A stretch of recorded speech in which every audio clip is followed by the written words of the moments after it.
其實女方要嘅係乜嘢呢？如果由頭先段片段，似乎好簡單，佢只不過需要一個放下身段，明白佢知道我哋應該發生咩事，後邊應該點樣行落去，重新聯繫起嚟嘅一個配偶。當然佢哋要離婚，但係呢份嘅朋友嘅關係，重建呢份嘅信任係女方需要。女方好期望喺情緒上可以同步。道理上，其實由女方接受男方嘅第一個道歉，其實已經唔重要。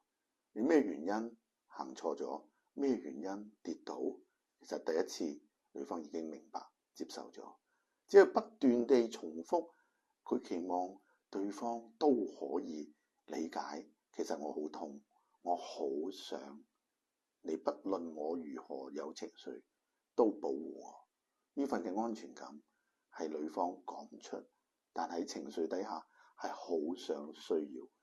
好可惜，男嘅就一見到女方情緒起動，佢再次啟動佢一個用理性說服嘅模式，兩個人越走越遠。似乎呢個就係我哋喺呢個故事裏邊見到嘅結局。還好佢哋嘅關係係可以再次聯繫。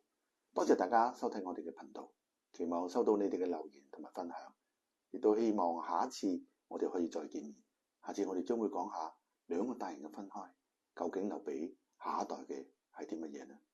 下次見。